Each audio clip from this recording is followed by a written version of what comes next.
welcome to another RSR tonight. We are predicting the 2022 MLS Cup Playoffs from the first round all the way to the MLS Cup champion. Finally, time for the playoffs, and pretty quick. Decision day, just a week ago. Straight into the playoffs. No international break to be worried about. It's a quick hitter, quick run. Can't wait. A good 8-month regular season. Now it's time to enjoy some playoffs. It's time. Hey, can't wait. We'll start with the East first round, then go through the West, then keep on going to each side of the bracket for each round. So we will start with a 4-5 matchup. Of course, Philadelphia Union has the bye in the East. We'll play the winner of this match in the conference semifinals. New York Red Bulls, the 4th seed, versus FC Cincinnati, the 5th seed, at Red Bull Arena. And honestly, Red Bulls, they're not that good at home. They haven't really been that good at home, even in the second half. They're better on the road, honestly. And the way they've been playing under Struber, they're honestly super bipolar. They're a super bipolar team. And you just don't understand what's going on there. And I thought Struber was going to be one of the next best coaches in MLS. Suffice it to say, he is not. But FC Cincinnati, on the other hand, they got a good team. They got a good coach. They got a good team. And I like exactly what they're doing. I like what they're doing over there in Cincinnati. They're finally in the playoffs. 3 straight years of wooden spoon, now in the playoffs. And if they make a good run, they probably wouldn't have it any other way. Kind of know how they feel. But with that being said, Cincinnati, I think they have the more talented team in this matchup, and they're the more consistent team. I think Cincinnati beat New York Red Bulls by the score of, it's probably going to be a shootout, 3-2. 3-2. But Cincinnati wins. They get the upset on the road at Red Bull Arena. Now, 3rd seed, New York City FC versus the 6th seed, Inter Miami CF, being played at Citi Field because the Mets are chokers, and Lowell Mets, well, it always happens. But instead of Red Bull Arena, NYCFC gets to play at Citi Field now because of that supreme choke by the New York Mets. Seriously, that was horrible. But what do you know? But for this match, Inter Miami has been playing very well this season, especially in the second half. After getting Alejandro Pozuelo to play with Gonzalo Higuain, they've been playing very well. Drake Callender is a Goalkeeper of the Year nominee, which I don't agree with. I think Alija Ivacic deserves to be there. But them's the breaks. I don't have a vote. And I don't think one vote would have changed anything unless the points come out and it says Callender's 3rd, but Ivacic was 4th by like 3 points. But with that being said, Miami's been playing very well. And New York, since Tati's left, they've had some offensive struggles up until very recently, up until they played Atlas in Campeones Cup. Then they really kicked on after that. And that's why they're playing at home. And since they've kicked on, that's why I think NYCFC goes through. I like Miami. I want Pozuelo to do good in the playoffs, of course. But I think NYCFC, they aren't going to be a one and done. They're not going to get upset. I just don't see it. I see NYCFC at least getting to the next round in their quest to defend their MLS Cup trophy. NYCFC, it won't be easy work, but I'd say 2-1 NYCFC. NYCFC goes on. The 2 seed CF Montreal versus the 7 seed Orlando City SC. I got Montreal winning this tie. The match is at Stade Saputo. They are the second best team in the league, arguably. by points, I think that's still, well, it would be LAFC, then Philadelphia, then Montreal, then Austin. But I think, if I'm being honest, Montreal is a very good team this year. Wilfried Nancy's got them playing amazingly. And Orlando snuck into the playoffs. Yes, they have the Open Cup. But I think Montreal's hot right now. They've been good all year. This is their best season ever. Montreal are at home. They've been playing very well. This is their chance to strike because they're losing Jordy Mihailovic at the end of the year. They're probably losing Alistair Johnston. There's a lot of players that this team could lose out of their core. And this is the time for them to hit. And I think they know that. And I think they're going to come out guns a-blazing. Montreal wins. Now for the West first round of the playoffs. We got the 4th seed LA Galaxy versus the 5th seed Nashville SC. LA Galaxy, they have been better since the summer. Since they got Ricky Puig, Martin Caceres. They've been better. But I don't think they're the better team than Nashville. Both these teams have gotten better in the summer, but I think Nashville is more quality with their turnaround. I think Nashville, Jacob Schaffelberg, Godoy, Hani Mukhtar is MVP this year. I think that's obvious. Even though Driussi was a finalist, Driussi sort of backed off a little bit that last third of the season. Hani Mukhtar is rightfully MVP this year. Should be 2 times in a row, but hey, I think Hani Mukhtar proves why he's MVP. On the road at LA, Hani Mukhtar leads Nashville to a win. LA Galaxy chokes in the first round. Simple as. That's what I see happening. Nashville wins. We got the 3rd seed FC Dallas versus the 6th seed Minnesota United FC. FC Dallas. They've had a really good season. Paul Arriola, Jadir Obrian, Jesus Ferreira, Martin Pies. They're a good team. They're a very good team. And I was wrong about having them dead last in the West because I did.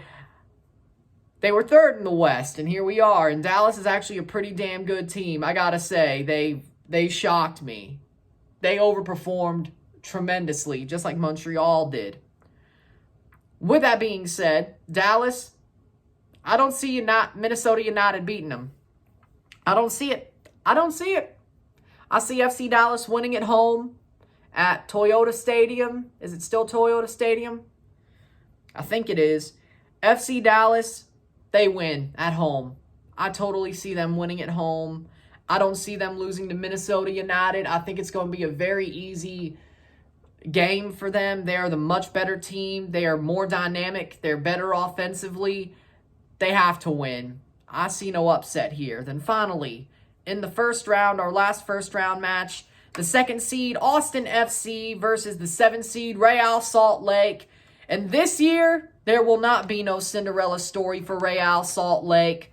Austin FC are going to win this match hands down. They have been an amazing team. They've had a great rebound or jump up from their first season.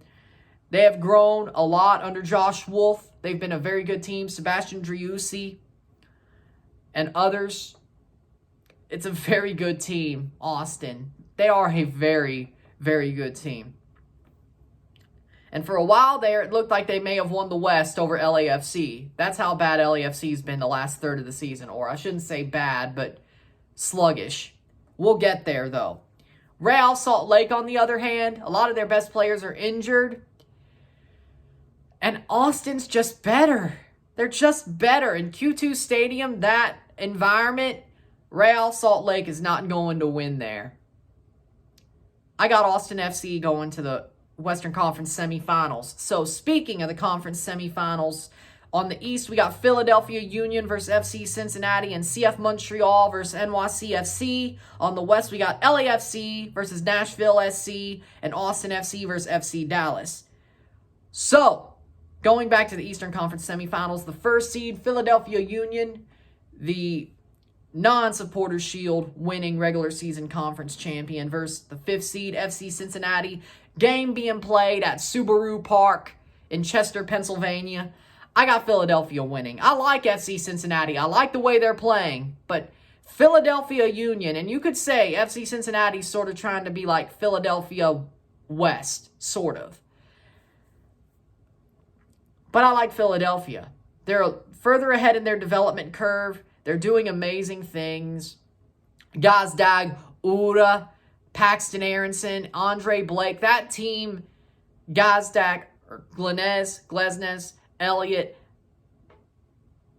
Kai Wagner, Bruno Martinez. Every position has honestly a best 11 caliber player in MLS. Cincinnati don't have that yet. I like Brandon Vasquez. I like Luciano Acosta. Roman Celentano ain't nothing to sneeze at either, but Philadelphia, you can make a full-on best 11 to MLS just with their team. Hell, you could put a best 11 without Philadelphia players against Philadelphia, and they probably win Philadelphia. So I got Philadelphia winning the Eastern Conference semifinal. They're at home. They're damn good. I think they should have won the Shield. They slipped up a little bit. One far off. Philadelphia wins. The second seed, CF Montreal versus the 3 seed, NYCFC at Stade Saputo. I got Montreal winning. I got CF Montreal winning. I think CF Montreal are the better offensive team. They're better defensively. Goalkeeping-wise, NYCFC is still better. But I don't think NYCFC could test James Panamis enough, because Panamis is a starter now. I think Breza lost that. Yeah. I don't think NYCFC, the way their forwards are playing, I don't think they could test Panamis enough to outgun Montreal, at home especially. I don't want Montreal to get to the Eastern Conference Final in my heart, but my gut knows I think they're a better team than NYCFC, and I'll give them the respect. They go to the Eastern Conference Final. Next, on the Western Conference side of things, the first seed, LAFC versus the 5 seed, Nashville SC, at Bank of California Stadium, 2 weeks after their Decision Day matchup. And honestly, at LA, by the way, just remember that. I'm going to say the upset happens again. Nashville SC showed you exactly how to beat LAFC. And LAFC have been sluggish since August. I think the upset happens again. Nashville SC, 2 out of 3 weeks, the two last games LAFC plays, because they have a bye, of course. They beat LAFC twice. They beat them on Decision Day. The next time they play them, Western Conference semis, Nashville wins.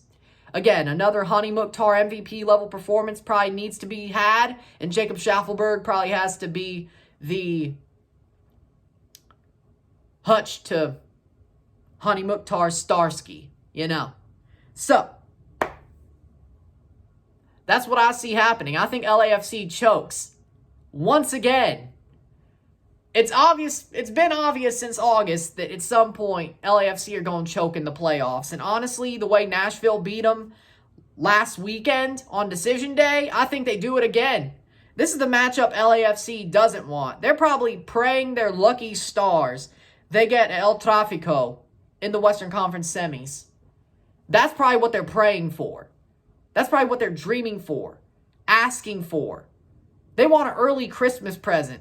They're saying, Santa, we don't want nothing more than an El Tráfico in the Western Conference semis, because they damn well know Nashville has their number. And I say Nashville gets there, and they still have that number. Nashville to the Western Conference Final. The 2 seed, Austin FC versus the 3 seed, FC Dallas. I got Austin in a Copa Tejas playoff match. I got Austin. I think Austin, again, more talented than Dallas. Q2 Stadium is not a atmosphere to be scoffed at. Dallas has no atmosphere. That's one thing they don't have. And especially going into a volatile away game with that level of a crowd for Austin, with the level of players they have, I say it's going to be close. I say probably 2-1, 3-2. Maybe this goes to extra time. It could go all the way, but I got Austin showing out their quality just a bit more and going to the Western Conference Final. So for the Eastern Conference Final, we have Philadelphia Union versus CF Montreal. And for the Western Conference Final, we got Austin FC versus Nashville SC. So for the Eastern Conference Final, we have the first seed, Philadelphia Union versus the 2 seed, CF Montreal at Subaru Park. And I think this is where the road ends for Montreal. I think Philadelphia is that much better. I think they're better than Montreal by at least an arm length. What you would say arm length, I think Philadelphia are that much better. They have a complete team. Montreal have some great players. They have Romel Kyoto. They have Jordy Mihailovic. They have Alistair Johnston. They have Matthew Chouanier. They've got great players, Montreal, but they do not have a great overall a team. If you made a best 11, it would still be 7 or 8 Philadelphia players out of this match. Yes. And I think Jim Curtin is just as good of a coach as Wilfried Nancy is. And if Wilfried Nancy's team, they play well as a team with some stars. I'm not saying they don't. But Philadelphia plays just as good as a team with everybody being a star. So what does that tell you? Philadelphia Union are the better team here. They are the better team. They have the better players, the higher amount of better players. And I think that Philadelphia Union show their quality over Montreal. And they win the Eastern Conference Final and go to the MLS Cup. Western Conference Final, we got the 2 seed Austin FC versus the 5 seed Nashville SC. I got Austin winning. Nashville's been great. They have been great. I can tell you that much right now. But I believe Austin is a better team. Nashville will not go down without a fight. That is for sure. And Nashville will probably keep it close. But I say a 2-1 late winner by Sebastian Driussi for Austin to go to the MLS Cup Final. Austin wins. They're your Western Conference champions. So the MLS Cup, in my book, will be the Eastern first seed, Philadelphia Union versus the Western second seed, Austin FC at Subaru Park. And your MLS Cup champion will be Philadelphia Union. I got Philadelphia Union winning the MLS Cup. They've been so damn close, or I shouldn't say so damn close, because 2020 they got upset by New England, but they did win the Shield. And they were damn close last year. And if COVID didn't happen, or COVID outbreaks weren't a thing, they probably would have been MLS Cup champions last year. I got Philly. This is the time. This is the year. I don't see anything in their way from stopping them becoming MLS Cup champions. Even if they played LAFC, I think Philly's the best team in the league. Coaching, players, team spirit, fan base, I think Philly's the best right now. They are strong. They are dominant. They should have won the Shield. They slipped up on the penultimate day of the season. But I still think they're the best team in the league. I think Philly are the best team in the league right now. And honestly, probably for the foreseeable future, they are. But this is the moment. You can't piss this away, Philly. And I think they know it too, and I don't think they are going to piss it away. I think they want this more than anything. They're chomping at the bit to make 2020 and 2021 right. And I think they do. November 5th, by 6 o'clock p.m. Central Time, 7 p.m. Eastern, Philadelphia Union will be lifting the Philip F. Anschutz Trophy on the banks of, what's the river? Because I know there's a river right outside of Subaru Park. I don't think it's the Allegheny. That's Pittsburgh. I know there's a river out there. But with that being said, they will be lifting that trophy at Subaru Park at home as the MLS Cup champions. And they will go to the CONCACAF Champions League as MLS Cup champions. So Austin will probably be there taking Philly's spot, or just taking the MLS Cup spot. But the spot Philly already had. Point is the MLS CCL teams, at that point, if the prediction goes the way it is, Austin, Philly, LAFC, Orlando, Vancouver. That is sort of a mixed bag, but that should be interesting. So with that being said, if you like this video, like it, share, subscribe, you know what it is. Tell your friends, hit that like button, hit that subscribe button, hit that bell notification once subscribed, send super chats on the live streams, comment on this video, put this in playlist, share with friends and family, all that great stuff. I will see you on Saturday for a live watch along and review of LA Galaxy versus Nashville. And there may be something tomorrow. Maybe. Let things play out, but we'll see. Maybe I'll see you tomorrow as well. That's all I'm going to say. But at least Saturday for MLS Cup Playoffs. So with that being said, I'm Ryan and I'm out. Peace. Philadelphia, I believe in you. And do not screw this up. I'm Ryan and I'm out. Peace.